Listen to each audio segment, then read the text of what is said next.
जय जय श्री राधे, जय श्री राधे। आज बात करते हैं छात्र छात्राओं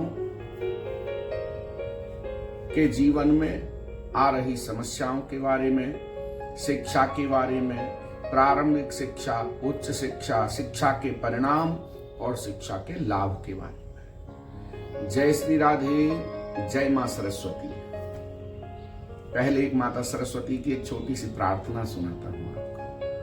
मैंने जब सर्वप्रथम संस्कृत की पुस्तक खोली तो उसके प्रथम पृष्ठ पर लिखा था कि करेण वीणा परवादयन्ती तथा जपन्तीम अपरेण मालाम मराल पृष्ठा संसन्नविष्टा सरस्वतीं तां शिरसा नमामि।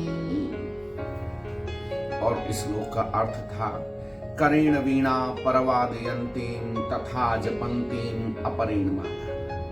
हाथ से वीणा बजाती हुई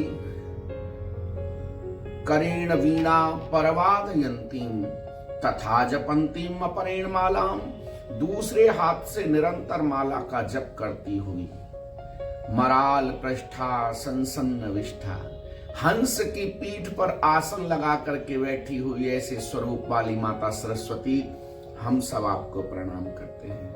जय मां सरस्वती। बात करते हैं शिक्षा और कुंडली। शिक्षा के लिए कुंडली के 4 भावों को मुख्य रूप से देखा जाता है, जिसमें सर्वप्रथम चौथे भाव को देखा जाता है जो हमारी प्रारंभिक शिक्षा को दर्शाता है। इसके बाद पंचम भाव को देखा जाता है जो स्मरण शक्ति और बुद्धि को दर्शाता है। तदुपरांत नवम भाव को दर्शाया जाता है, देखा जाता है, और वह हमें उच्च शिक्षा के बारे में बताता है। और सर्वांत में, सबसे अंत में हम एकादश भाव को देखते हैं, 11वें भाव को, वह शिक्षा से लाभ को दर्शाता है। ध्यान रहे ये चारों भाव अगर आपकी कुंडली में पुष्ट हैं तो शिक्षा में कोई समस्या नहीं आएगी, और अगर इन चारों भावों में से जो भी भाव पीड़ित होगा उसी से जुड़ी हुई समस्या आपके जीवन में निरंतर आती रहेगी। इसीलिए मैं फिर वही कहूंगा, विद्वान ब्राह्मणों के द्वारा कुंडली का निरीक्षण कराएं और जो समस्या है उसका सटीक निवारण करें। जय श्री राधे। माफी चाहूंगा, क्षमा चाहूंगा। अब बात करते हैं कुंडली में कौन से ग्रह हमें शिक्षा देते हैं। तो सर्वप्रथम बुध ग्रह, द्वितीय स्थान पर गुरु ग्रह और तृतीय स्थान पर शुक्र ग्रह हमें शिक्षा से जुड़े लाभ देता है। अगर हमारी कुंडली के अंदर चतुर्थ भाव पुष्ट है, चौथा भाव पुष्ट है, उसमें शुभ ग्रह बैठे हुए हैं, शुभ ग्रहों की दृष्टि से परिपूर्ण है, भावेश चौथे भाव का जो स्वामी है उसकी संगति भी अच्छी है, वो स्वयं अच्छा है, तो हमारी बाल्यकाल की शिक्षा में किसी भी प्रकार की कोई कमी नहीं रहेगी। आगे बढ़ते हैं तो पंचम भाव।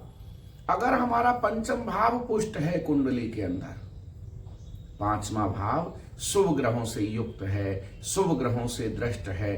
अब आप ऐसे समझें, शुभ ग्रह कहने का तात्पर्य क्या है? तो कुंडली के अंदर 3 ग्रहों को शुभ ग्रह के रूप में दर्शाया गया है। पहला ग्रह है बुध, दूसरा ग्रह है गुरु और तीसरा ग्रह है शुक्र।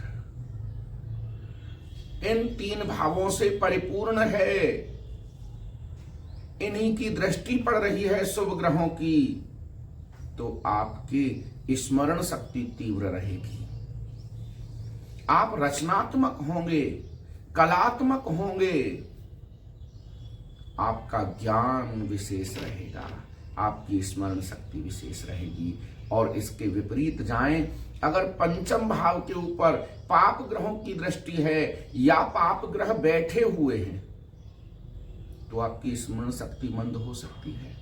बहुत से बच्चे हैं ना, एक बार पढ़ते हैं याद हो जाता है और थोड़ी देर बाद भूल जाते हैं, या बहुत से कहते हैं हम तो पढ़ पढ़ के थक गए, याद नहीं हो पाता। इसका कारण है कि आपकी कुंडली का पंचम भाव पीड़ित हो रहा है।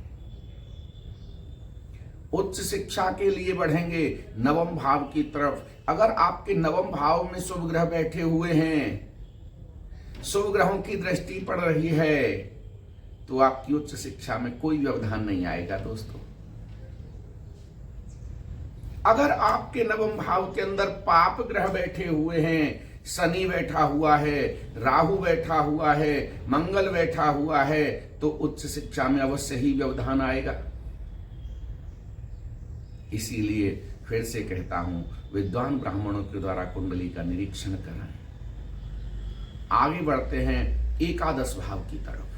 11वां भाव, अगर आपके 11वें भाव में शुभ ग्रह बैठे हुए हैं, बुध बैठा हुआ है, गुरु बैठा हुआ है, शुक्र बैठा हुआ है, या इसमें कुछ बैठे हुए हैं, इन तीनों में से कुछ की दृष्टि संबंध हो रहा है, दृष्टि पड़ रही है, तो शिक्षा से होने वाला लाभ आपको भरपूर प्राप्त होगा।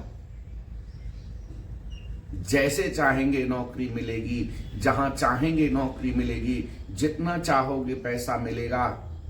उस शिक्षा का उद्देश्य पूर्ण हो जाएगा जिस शिक्षा के लिए माता पिता ने अपना सब कुछ गंवाकर आपके लिए शिक्षा के लिए आर्थिक व्यवस्थाएं की हैं, उनका मन शांत हो जाएगा।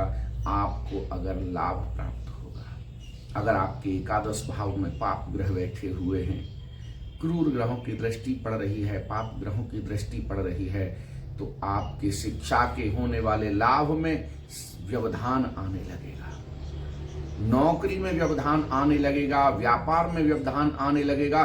जिस उद्देश्य से आपने शिक्षा ग्रहण की है उस उद्देश्य की पूर्ति आपके लिए असंभव हो जाएगी।